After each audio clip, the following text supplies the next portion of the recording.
Le 3 juillet 2019, Frank Crellman, un ancien député belge d'extrême droite, reçoit ce texto. Est-ce que tu pourrais m'écrire un rapport sur Charles Michel à propos de ses opinions politiques, sa personnalité, ses hobbies et son avis sur notre pays ? À l'époque, Charles Michel est le Premier ministre belge. La veille, le 2 juillet 2019, il est nommé président du Conseil européen, l'un des postes les plus stratégiques du continent. La personne à l'origine de ce mystérieux message se fait appeler Daniel Wu, et c'est un agent de renseignement chinois.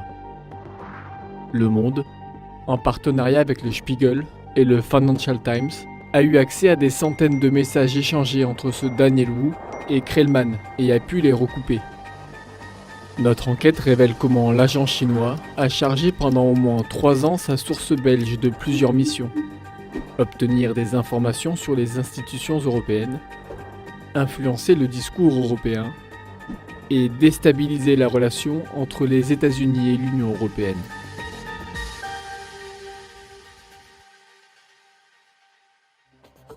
Mais qui est vraiment Daniel Wu ? Selon 4 services de renseignement occidentaux que nous avons consultés, Daniel Wu travaille pour le MSE, le ministère de la Sécurité d'État.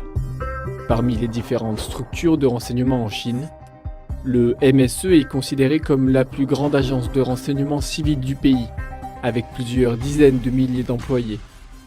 Une de ses missions, c'est le recueil de renseignements politiques, bien évidemment, mais aussi économiques, technologiques, scientifiques, industriels.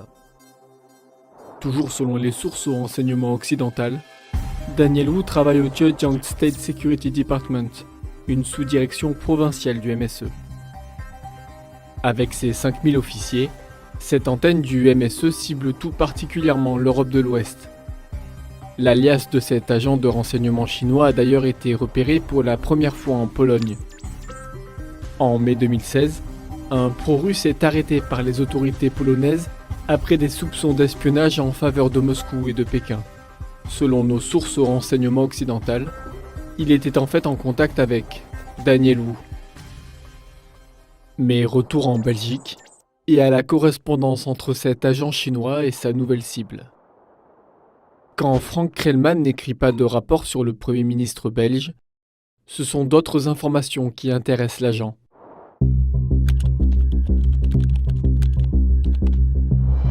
En octobre 2019, un chercheur chinois est accusé d'espionnage par le gouvernement belge. Il est interdit de territoire, et cela inquiète Daniel Wu. Avec cette affaire, le gouvernement belge a tendance à procéder à un examen politique des Chinois en Belgique, et tout particulièrement des Chinois qui travaillent dans les entreprises publiques, de manière à créer une base de données. On aimerait faire de la collecte de renseignements. Si vous avez les moyens de le faire, je peux vous envoyer des questions spécifiques.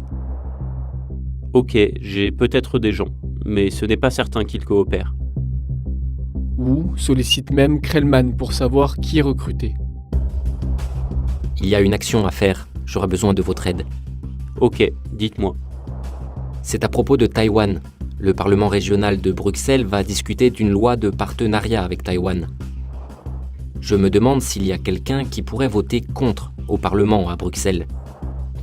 Car l'officier chinois cherche aussi à influencer le discours européen. À 62 ans, dont 34 passés en politique, Frank Crellman est un homme d'expérience et au vaste réseau.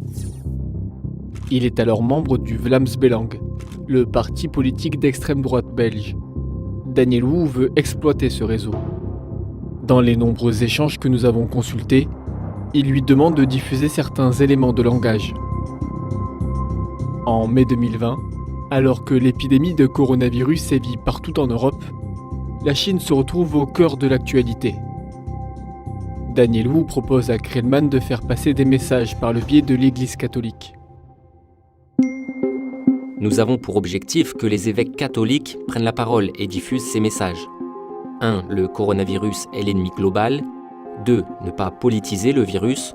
3. Appeler à un antivirus global. Est-ce que vous avez en tête des évêques qui pourraient être disposés à le faire ? Salut, hier j'ai contacté Gunnar Ribs. Il va me rappeler dans la journée concernant votre question. Et les intérêts chinois sont parfois portés jusqu'au Parlement belge. Le 13 juin 2022, Creelman sollicite son frère Steven, lui aussi membre du parti d'extrême droite Vlaams Belang et député fédéral. Je viens d'envoyer une question à mon frère à propos de Haven Assistance et de la diaspora hongkongaise. Haven Assistance, c'est un groupe de soutien aux Hongkongais en exil. Un sujet de préoccupation pour les renseignements chinois. Pardon, vous voulez dire que votre frère va parler du problème de la diaspora hongkongaise devant le Parlement fédéral belge ? Oui. Le 28 juillet 2022, un mois après les échanges, Steven Creelman publie par écrit sa question devant la Chambre des représentants belges. Le gouvernement est-il informé de l'existence du groupe Haven Assistance, qui recommande l'émigration de membres de l'opposition hongkongaise vers l'Europe et fournit probablement les moyens logistiques à cet effet? Les activités du groupe Haven Assistance ont-elles une incidence sur l'immigration d'opposants chinois dans notre pays? Réponse du ministère de l'Intérieur belge. Les résidents de Hong Kong ne sont pas enregistrés comme un groupe distinct dans la base de données. Par conséquent, il n'est pas possible de communiquer les chiffres demandés. Les 30 pages de correspondance entre les deux hommes sont enfin l'occasion de mieux comprendre les objectifs des renseignements chinois.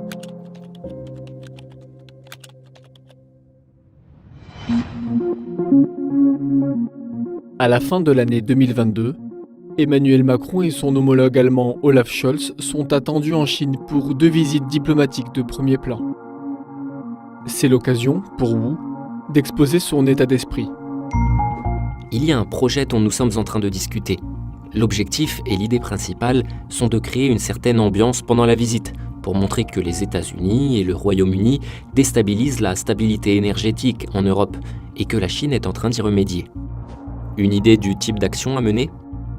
Creelman répond que 2 membres de son parti ont justement prévu de s'exprimer à ce sujet.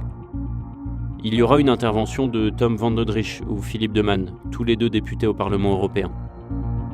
Quelques messages plus tard, l'agent chinois explicite la démarche. Notre objectif principal est de diviser la relation États-Unis-Europe. En contrepartie des services rendus, Creelman est convié en Chine par son interlocuteur. Fin 2019, Daniel invite Franck à Sanya, une ville côtière située à l'extrémité sud de l'île chinoise d'Hainan. Une destination prisée par les officiers du MSE qui souhaitent rencontrer leurs collaborateurs. Selon les messages, Franck décolle d'Europe puis passe par Hong Kong afin d'entrer en Chine sans visa. Puis il rencontre Daniel et un de ses collègues à Sanya les 14, 15 et 16 décembre 2019. Il rentre en Belgique le lendemain. Les trajets indiqués ont bien existé et sont retrouvables grâce aux données de vol disponibles en source ouverte. Mais Creelman se fait également rémunérer par l'agent chinois. Leur correspondance montre explicitement l'existence de transactions financières via Binance, une plateforme chinoise qui permet des transferts en crypto-monnaie difficilement traçables. Le premier levier, c'est l'argent. Toujours.